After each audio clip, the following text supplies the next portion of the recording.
Philémon et Timothée à l'église des Thessaloniciens qui est en Dieu notre Père. Et en Jésus-Christ le Seigneur, que la grâce et la paix vous soient données de la part de Dieu notre Père et du Seigneur Jésus-Christ.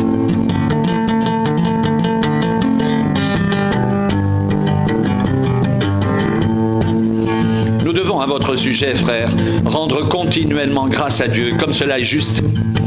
Parce que votre foi fait de grands progrès et que la charité de chacun de vous tous à l'égard des autres augmente de plus en plus.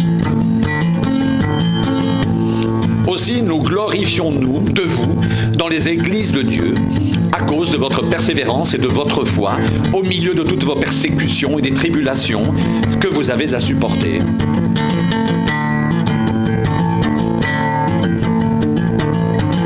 C'est une preuve du juste jugement de Dieu, pour que vous soyez jugés dignes du royaume de Dieu pour lequel vous souffrez, car il est de la justice de Dieu de rendre l'affliction à ceux qui vous affligent, et de vous donner, à vous qui êtes affligés, du repos avec nous, lorsque le Seigneur Jésus apparaîtra du ciel avec les anges de sa puissance au milieu d'une flamme de feu, pour punir ceux qui ne connaissent pas Dieu et ceux qui n'obéissent pas à l'évangile de notre Seigneur Jésus.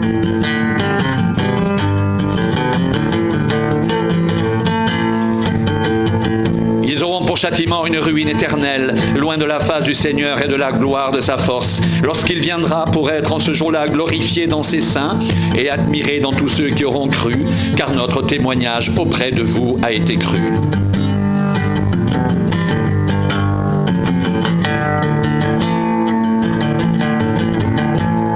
C'est pourquoi aussi nous prions continuellement pour vous, afin que notre Dieu vous juge digne de la vocation et qu'il accomplisse par sa puissance tous les desseins bienveillants de sa bonté et l'œuvre de votre foi, pour que le nom de notre Seigneur Jésus soit glorifié en vous et que vous soyez glorifiés en lui selon la grâce de notre Dieu et du Seigneur Jésus-Christ.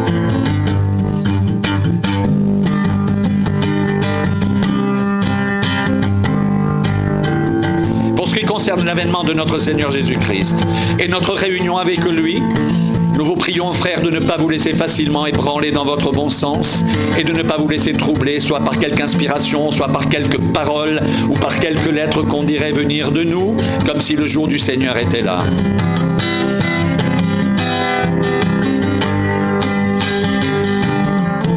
Que personne ne vous séduise d'aucune manière. Car il faut que l'apostasie soit arrivée auparavant, et qu'on ait vu paraître l'homme du péché, le fils de la perdition, l'adversaire qui s'élève au-dessus de tout ce qu'on appelle Dieu ou de ce qu'on adore, jusqu'à s'asseoir dans le temple de Dieu, se proclamant lui-même Dieu.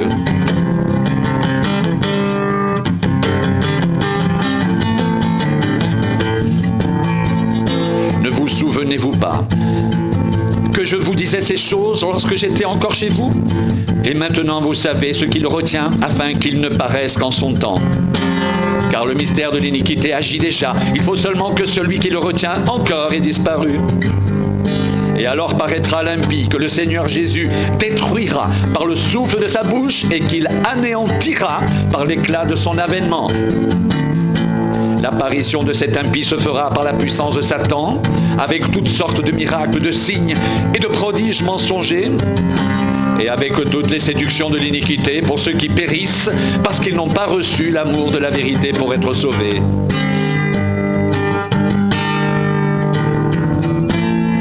Aussi Dieu leur envoie une puissance d'égarement pour qu'ils croient au mensonge, afin que tous ceux qui n'ont pas cru à la vérité, mais qui ont pris plaisir à l'injustice, soient condamnés.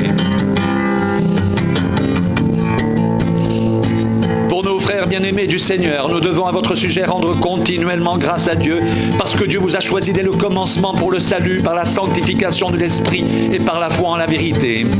C'est à quoi il vous a appelé par notre évangile, pour que vous possédiez la gloire de notre Seigneur Jésus-Christ. Ainsi donc, frères, demeurez fermes et retenez les instructions que vous avez reçues, soit par notre parole, soit par notre lettre. Que notre Seigneur Jésus-Christ lui-même et Dieu notre Père, qui nous a aimés et qui nous a donné par sa grâce une consolation éternelle et une bonne espérance, console vos cœurs et vous affermisse en toute bonne œuvre et en toute bonne parole.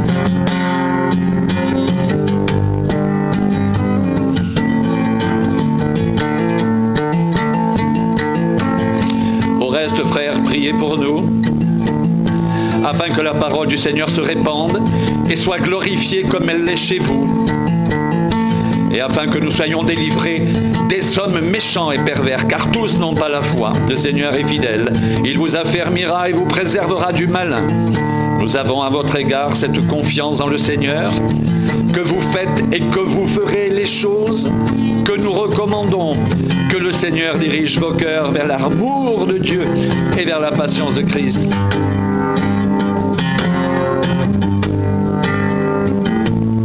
Que le Seigneur dirige vos cœurs vers l'amour de Dieu et vers la patience de Christ.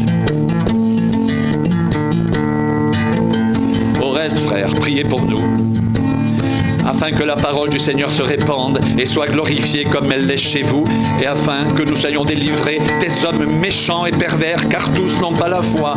Le Seigneur est fidèle, et il vous affermira et vous préservera du malin. Nous avons à votre égard cette confiance dans le Seigneur, que vous faites et que vous ferez les choses que nous recommandons. Que le Seigneur dirige vos cœurs vers l'amour de Dieu et vers la patience de Christ.